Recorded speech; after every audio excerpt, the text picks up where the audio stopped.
I'm jumping into RFactor 2 to check out the Palatov D4 Motorsport race car, which is a third-party vehicle, but the tyres and aspects of the physics have been done by ISI, so it should certainly be interesting to see how it drives. Now, with the mod files or the installation files, you get a bunch of different versions of the vehicle, a custom version, a hill climb version, and 2 track day versions. One is called Track Day Multiplayer, so I don't know what they've done. I'm not sure which version is better or worse, but at least out of the box you've got a lot of stuff to fiddle with. But we're going to jump into the Track Day version, and I'm going to do a race with the AI on the famous Lime Rock Park. Of course I'm going to pick the pink liveried version of the vehicle, because why not? I mean, you might as well look good when you're driving a car that looks a little bit like a sanitary towel with wheels attached to it. So we're going to go into the race and talk about how it handles. Now, I've briefly driven it, so I've got a little bit of an inkling of what it's like, but I haven't driven it with the AI. I've just set up the seating position and to make sure the audio is right in OBS. So this is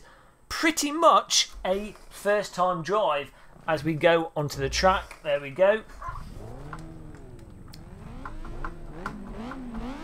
Now, it sounds like one of those vehicles where they've put a motorbike engine in it and then revved the hell out of it, or geared the hell out of it.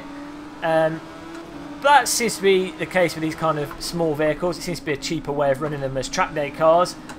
But immediately, I can tell it's a very, very progressive vehicle, and quite reminiscent of the Expo, really. I don't think there's an Expo in RFactor 2, but it's reminiscent of the Expo in other simulators. It seems to have that sort of profile to it.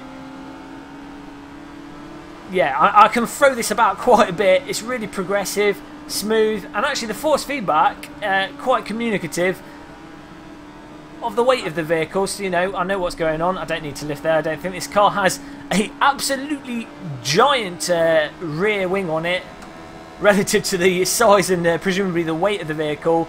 So this is going to be glued to the road as if I've got a building strapped to the top of the car. Not sure where the brake point is. Let's just brake it. Whoa, whoa, whoa, whoa, whoa, whoa. That's really good, actually. On the brakes, the vehicle wanting to sort of go twist on the brakes as well, depending on how you've got the vehicle balanced, but also slide off the track, but in a really nice, progressive and catchable way as I go wide again. But the force feedback telling me what's going on, which is absolutely vital with smaller vehicles, which have the tendency to want to just rotate as the traffic cone has been dislodged by the AI there. Now, this is only a 4-lap race, so not really going to be enough time for the track to wear in particularly. All I wanted to see was how the car handles and hopefully not crash into the AI. But as I wiggle around the straight with my foot on the gas, almost killing the artificial intelligence, this does seem like a really nice, progressive vehicle. And what do I mean by progressive? For those of you that might be confused with me saying that, it's got plenty of give and slack over the limit. If I turn in too much and start understeering, you know, you slide off a little bit, but it's all controllable. There's nothing. It's all manageable. I don't need to lift there.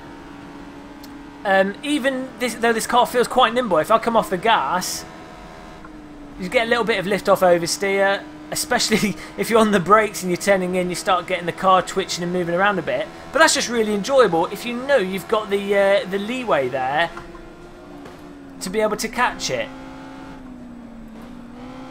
In terms of general grip and bite, it seems to be fairly grippy. I'm not sure how much of it's mechanical and how much of it's aerodynamic, but you know what, it's fine. It's absolutely fine. Sometimes you get in these cars and they're in different simulators and they just feel a little bit off, but this feels quite nice actually, and it's fast enough that you can drive a lap, especially on smaller tracks, and not die of old age or boredom, but smooth, progressive and not too fast that someone could just jump into it and have a good race, even if they're not particularly spot on with their brake points or car control. It's a lot more forgiving than the Skip Barber, for example, and it looks as if it will let you drive it a lot you know, a lot more haphazardly.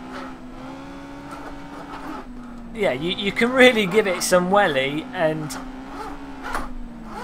well, you'll run out of track, but you won't lose control of the car particularly. Oh, dented, that's £300, thank you for a replacement bumper.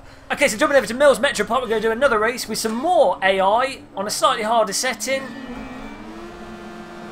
Continuing the first impressions of this vehicle.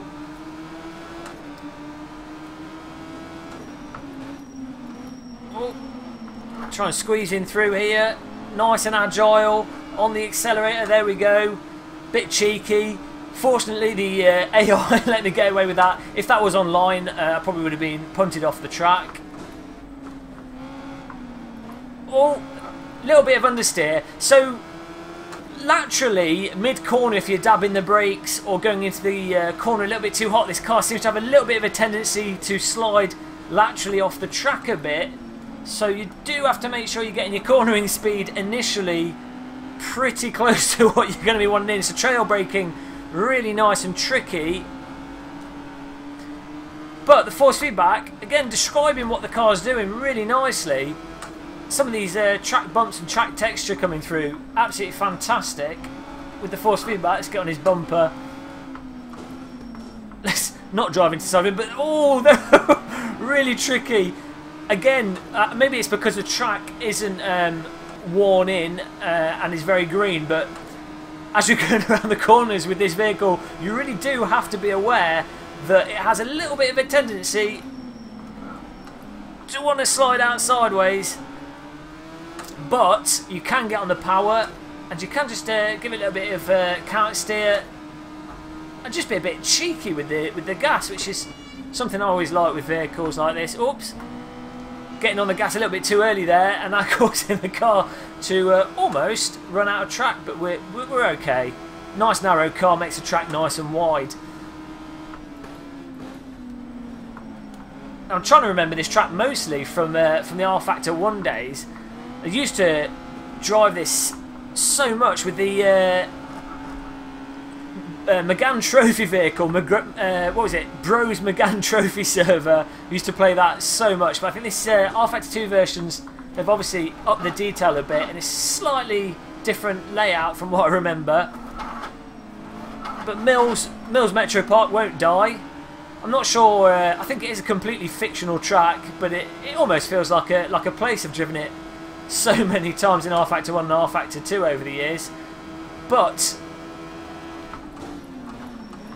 stamping on the brake, I'm not sure if you can actually lock the wheels on this. As I say, I'm running default setups. Probably by default most cars have the brake pressure set up to about 90%, which makes it a little bit harder to lock the wheels up or accidentally lock the wheels up. I'm going to really stamp on the brakes on the tight right-hander coming up and see if I can get them to lock up and just see what the car does in that situation. Here we go. Oh no, so they will lock up if you fully stamp on the brake. They will lock and the car will just go in a straight line. So really nice. As I say, the default setup to me is absolutely perfect. It allows you to move the car around. Obviously it goes hand in hand with the actual type of car that it is. But it might not be the fastest setup, but it's a nice approachable setup, and the vehicle itself, as I say, is just really nice approachable unless you chuck it in too much and start sliding off the track. I'm moving my head again, forgetting that I've not got the Oculus Rift on. But I have to say, an absolutely fantastic addition to RFactor 2. I mean, I haven't heard of this car before, and I know a lot of people probably won't know what it is, or you know, even think, oh, I want to drive this car. But if you're just going to look at it from a basic physics standpoint and enjoyability to drive, really, really nice car. And of course, the pink livery makes all the difference. If you're going to drive this, you have to pick the pink skin, the pink car skin, otherwise you're doing yourself a disservice. But rather than with the skip barber, for example, when you make mistakes with that, you're probably going to start spinning. So it's a bit like being kicked in the face with a boot filled full of concrete.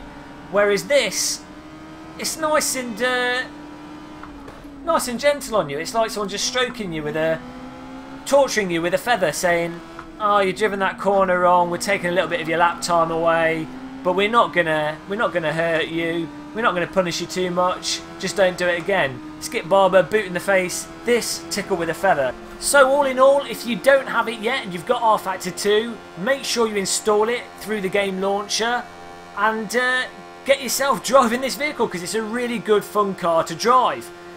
Now, unfortunately, as I say, it's not particularly active online, so it'd be worth checking race department to see if there's any leagues running it, and if there aren't, just ask on the race department forums for people to run a league in it, or someone might put up a server with the car.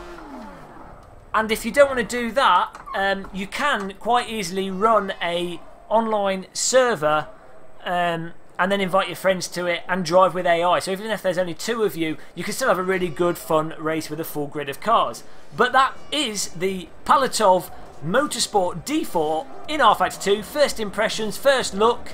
I hope you enjoyed it. Don't forget, if you did, to click the like button, subscribe to the channel, and also check out our Facebook, which will be in a link underneath the video description. Thanks for watching, and goodbye.